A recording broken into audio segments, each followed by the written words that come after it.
Hi there. Welcome to PMP Exam Express. I am Mark. We have 10 PMP exam questions. They are based on Project Closeout. Before we begin, kindly subscribe to our channel and like our content.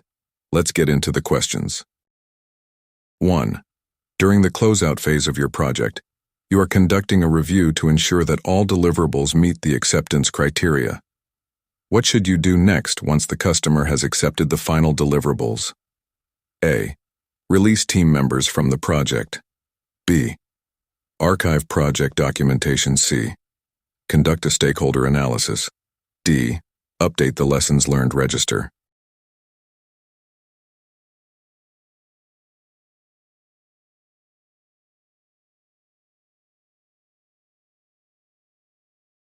Answer: B. Archive project documentation. Explanation: after the customer accepts the deliverables, project documentation must be archived for future reference or audits. While team members may be released later and lessons learned need to be captured, archiving documents ensures that proper records are maintained for organizational knowledge. 2. Which of the following best describes a key objective of the closeout process? A. Developing the project schedule. B. Validating project benefits. C. Closing procurements. D. Identifying new risks for the next phase.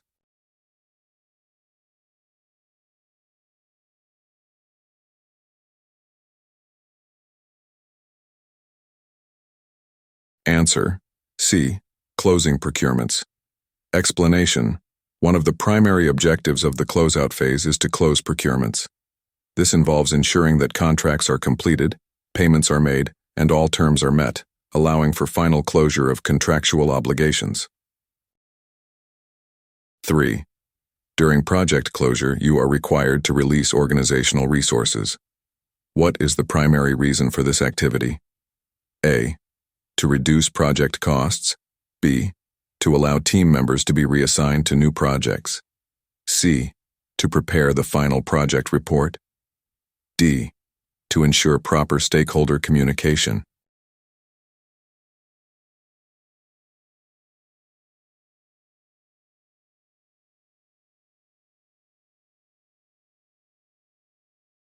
Answer: B.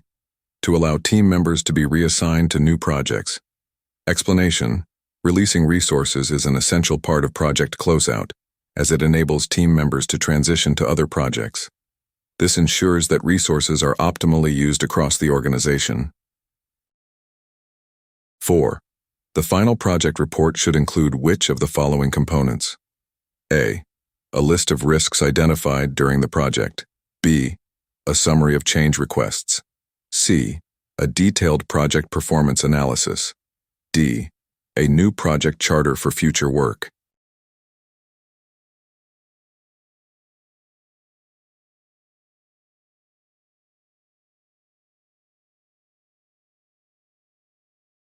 Answer: C. A detailed project performance analysis. Explanation: the final project report includes a detailed analysis of the project's performance, comparing actual outcomes against the baseline. Change requests and risks may be mentioned, but the performance analysis is a key component of the report. 5. Which of the following is not an activity typically performed during project closure? A. Completing project deliverables. B. Conducting lessons learned sessions. C. Formally accepting deliverables. D. Reviewing procurement contracts.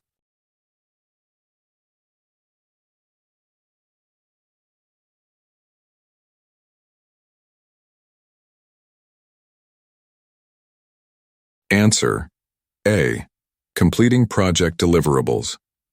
Explanation: completing deliverables happens during execution, not closure. In the closure phase, activities focus on formal acceptance of deliverables, lessons learned, and final reviews. 6. In Project Closeout, who is primarily responsible for ensuring that all project management processes have been completed? A. The project sponsor. B. The project manager. C. The functional manager. D. The project team.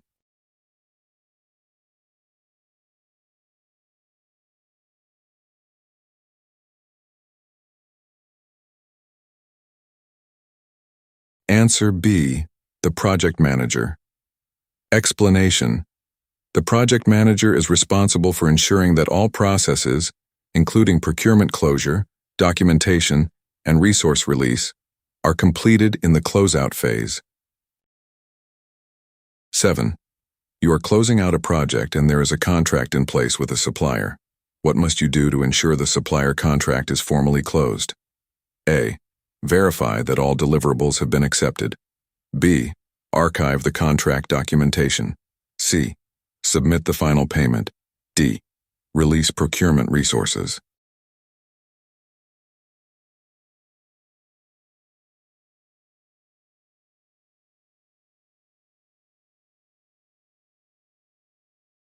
Answer. A. Verify that all deliverables have been accepted. Explanation. Contract closure requires verifying that all deliverables are accepted per the agreement. While payments and documentation are important, the formal closure cannot happen without verification of deliverables. 8. As part of project closure, you review the project's successes and failures with the team. What is the primary purpose of this exercise? A. To hold the team accountable for mistakes. B. To improve team morale. C. To capture lessons learned. D. To develop performance reports.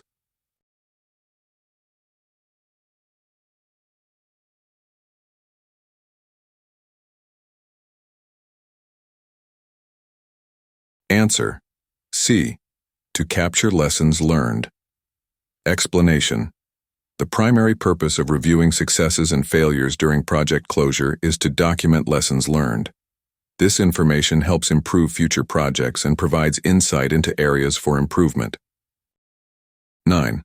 A key component of the project closure report is the final summary of the project's financial performance. What does this summary primarily include? A. A detailed list of unpaid invoices. B. An analysis of budget variances. C. Cost-benefit analysis for future projects. D. Project schedule performance.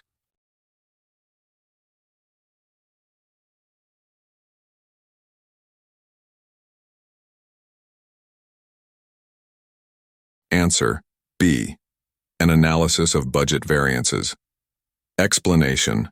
The financial summary in the project closure report should include an analysis of any variances between the budgeted and actual costs. This helps stakeholders understand how well the project adhered to its financial plan. 10. You are closing out your project and a stakeholder has requested changes to one of the final deliverables. What should be your response? A. Reject the change request as it is too late. B. Implement the change to satisfy the stakeholder. C. Document the request and escalate to the sponsor. D. Update the change log and evaluate the impact.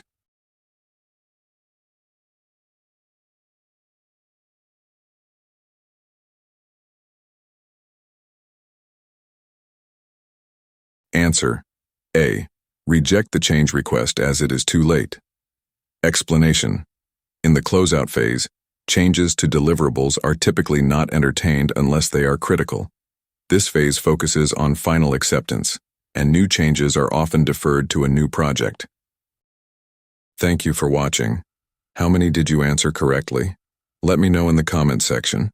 Please don't forget to subscribe and like our content. All the best with your PMP exam preparations. We will eat again on the next video.